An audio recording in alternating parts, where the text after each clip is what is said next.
Olá, pessoal do segundo período de administração. Tudo bem com vocês? Espero que esteja tudo bem. Estamos aqui na nossa aula de Direito Empresarial, mais uma vez. Eu, professor Demilson Pereira Ribeiro, trabalhando aqui com vocês.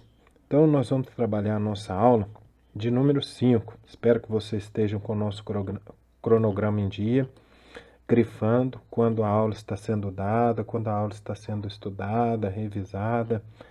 Daqui para frente a gente vai começar a ficar muito de olho nisso para que vocês realmente aprendam, aproveitem. Pessoal, essa aula de número 5 nossa, nós ainda vamos continuar trabalhando a teoria geral da empresa e aqui especificamente nós estamos trabalhando a capacidade para empresar, né? Para empresariar, perdão. Na capacidade para empresariar, nós temos uma trilogia clássica, né? 3 elementos são fundamentais. Primeiro elemento é o empresário, que eu já trabalhei com vocês, o artigo 966 do Código Civil, é a nossa definição legal de empresário. Na sequência, é muito importante também a gente trabalhar a empresa. A empresa, eu já falei para vocês, no senso comum, a empresa ela se confunde com o estabelecimento empresarial, porque no senso comum as pessoas quando usam a palavra empresa, elas pensam num lugar físico. Eu e vocês, como técnicos, pessoas que têm conhecimento técnico, e aqui nós estamos falando do conhecimento técnico jurídico, a palavra empresa ela está ligada à atividade de quem é empresário, a atividade empresarial. Depois, na sequência, que nós vamos estudar o estabelecimento empresarial. Aí nós vamos desmistificar também o que é o estabelecimento empresarial e as teorias que envolvem o estabelecimento empresarial. Juntando esses três, então, nós estamos diante da teoria da empresa, que eu falei para vocês, que é de matriz italiana, surgiu por volta do ano de 1942, com o surgimento do Código Civil italiano, influenciou a confecção do nosso Código Civil de 2002. Então, muito bom, pessoal. Então, nesse início da nossa aula, nós vamos relembrar alguns conceitos que eu acabei de falar. O empresário. Empresário é aquele que exerce atividade empresária, artigo 966 do Código Civil. Empresa é a própria atividade econômica organizada.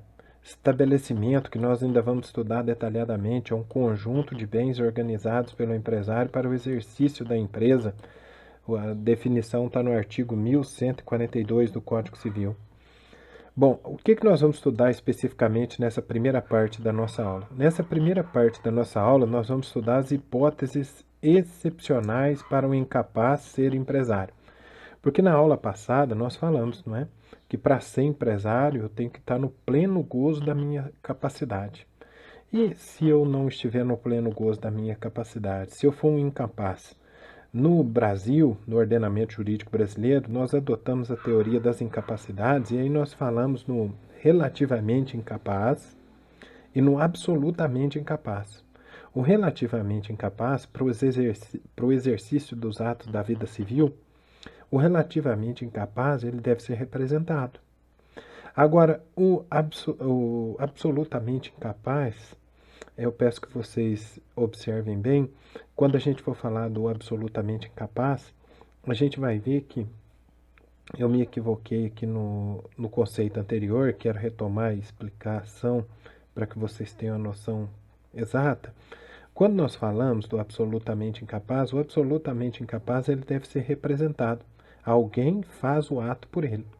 Já o relativamente incapaz, ele deve ser assistido. Alguém faz o ato da vida civil com ele.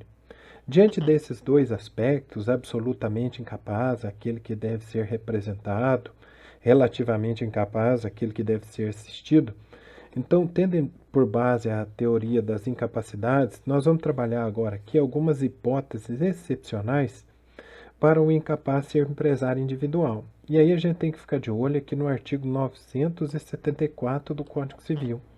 Esse artigo aqui é muito importante, que ele diz, poderá o incapaz, e aí quando nós falamos de incapaz, eu falei para vocês, nós temos dois tipos de incapacidade, né, pessoal?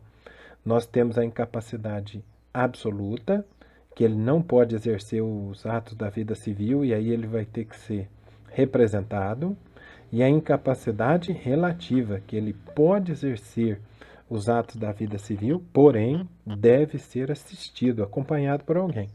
Então nós falamos que o incapaz ele pode ser por meio de representante, é o absolutamente incapaz, e o devidamente assistido, nós estamos falando do relativamente incapaz.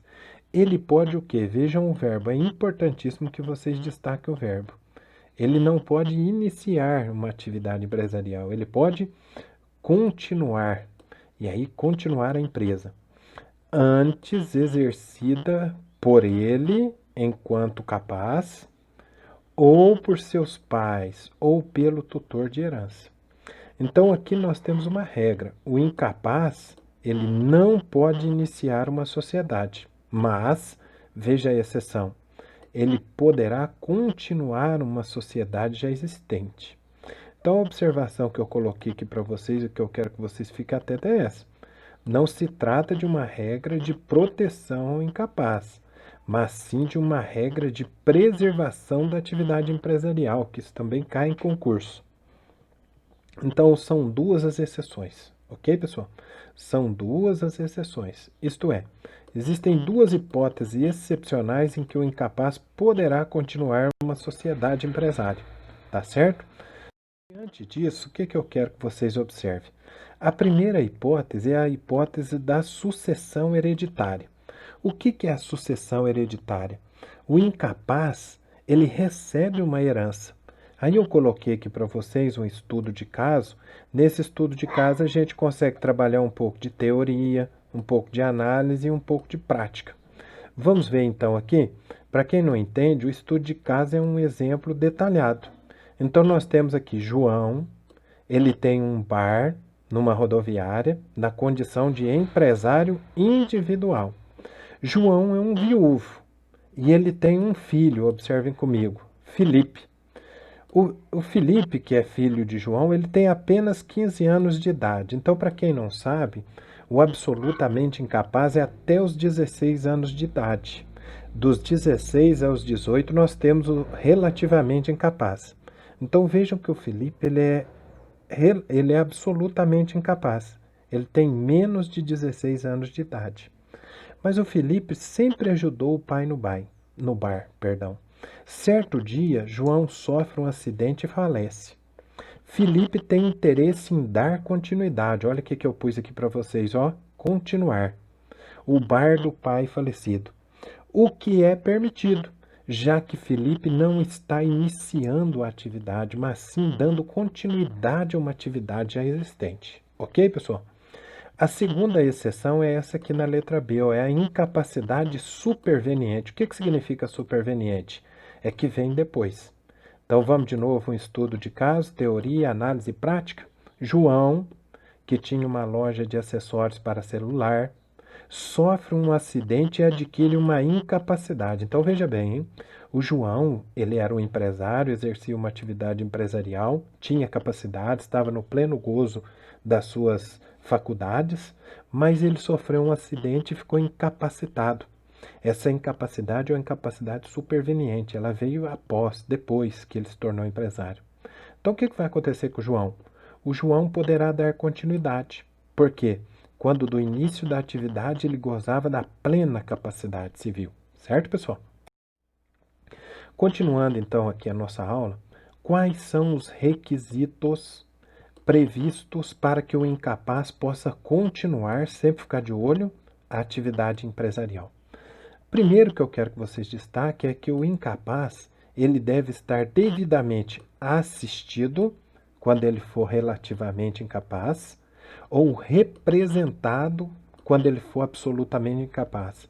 Onde que está previsto isso? Nós lemos ali no artigo 974 do Código Civil. Outro aspecto importante é o seguinte, ele precisa da autorização judicial. Isso está no artigo 974, parágrafo 1º. Essa autorização judicial é o que nós chamamos de alvará judicial. Então, olha comigo aqui o nosso artigo 974, parágrafo 1º do Código Civil, que diz assim, nos casos desse artigo, o que nós temos nesse artigo aqui? É o incapaz podendo continuar uma atividade empresarial. Precederá, olha a palavra, precederá. A autorização judicial ela tem que ser prévia. após o exame das circunstâncias e dos riscos da empresa, bem como da conveniência em continuá-la, podendo a autorização judicial, o alvará judicial, ser revogado pelo juiz, ouvidos pais, tutores e representantes legais do menor ou do interdito. O interdito é aquele que nós acabamos de falar, é o que sofreu uma incapacidade superveniente, sem prejuízo dos direitos adquiridos. Isso aqui é muito importante, ó. Sem prejuízo dos direitos adquiridos por terceiros. Terceiros que eventualmente negociarem com aquele empresário, eles não podem ser prejudicados. Bom, continuando aqui o seguinte, pessoal. A responsabilidade do empresário individual. A responsabilidade do empresário individual é muito importante. Por quê? Porque ela é uma responsabilidade ilimitada. Por isso que não é lógico a escolha de ser empresário individual. Porque se eu tenho o tipo societário que permite que eu fique com uma responsabilidade limitada, por que eu vou escolher uma responsabilidade limitada, não é? Mas o empresário individual, então, ele tem uma responsabilidade ilimitada. Ou seja, ele responde com seus bens pessoais por dívidas empresariais contraídas. Então vamos mais um estudo de caso, teoria, análise e prática aqui. Veja bem, João da Silva é um empresário individual. Ele possui um bar. O bar de João começa a contrair dívidas. Essas dívidas vão repercutir nos bens pessoais de João. Por quê? Porque a responsabilidade é ilimitada. Outro estudo de caso aqui, ó, João da Silva, empresário individual, possui um posto de gasolina. João, como empresário, tem todos os bens do posto. Bens para a atividade do posto de gasolina, são os bens empresariais. João possui também bens especiais, bens pessoais. Então aqui nós temos duas massas patrimoniais. Os bens pessoais de João e os bens patrimoniais do posto. Carro, imóveis, ouro, ação. Surgem dívidas do posto. Os credores ajuizam a ação de cobrança. As dívidas recairão sobre os bens destinados ao posto de gasolina. Se os bens do posto de gasolina não forem suficientes para saldar as dívidas, elas poderão recair sobre os bens pessoais de João. Por quê? Porque a responsabilidade é ilimitada. Bom, continuando aqui. Mas deverá seguir uma ordem, porque presta atenção, no primeiro caso eu só tinha uma massa de patrimônio. Agora, no segundo caso, eu tenho duas massas patrimoniais: os bens pessoais do empresário e os bens da atividade empresarial. Quando eu tenho essas duas massas patrimoniais, será que existe uma ordem? Qual dessas massas vai ser atingida primeiro? Bom, nós temos o enunciado número 5 da primeira jornada de direito comercial, que diz assim: quanto às obrigações decorrentes da atividade, aqui nós estamos falando de atividade empresarial, o empresário individual, que é o que nós estamos estudando, tipificado no Código Civil, no artigo 966, responderá primeiramente com o quê? Com os bens vinculados à exploração de sua atividade econômica. Então, aqui nós temos o chamado benefício de ordem. Então, no estudo de caso que nós estávamos fazendo ali, é bem simples. Duas massas patrimoniais: bens da atividade empresarial e bens pessoais. Qual dessas duas vai ser atingido primeiro numa ação de cobrança feita pelos credores? Primeiro, nós vamos buscar os bens da atividade empresarial. Depois dos bens da atividade empresarial esgotados, ainda sobrando dívida, então serão escutidos, executados os bens pessoais do empresário. Então, esse benefício de ordem que está aqui, ele nos permite isso. Em primeiro lugar, eu vou buscar os bens destinados à atividade empresarial. Em segundo lugar, eu vou buscar os bens pessoais. Mas em direito, eu sempre falo para vocês, né? Toda regra tem sua exceção. Então, nós precisamos trabalhar as exceções dessa regra. Para não ficar muito extenso, a gente vai trabalhar as exceções dessa regra na segunda parte da nossa aula. Então, nós estamos trabalhando o empresário individual, a capacidade desse empresário individual e a responsabilidade do empresário individual. Tá joia, pessoal? Vamos para a segunda parte.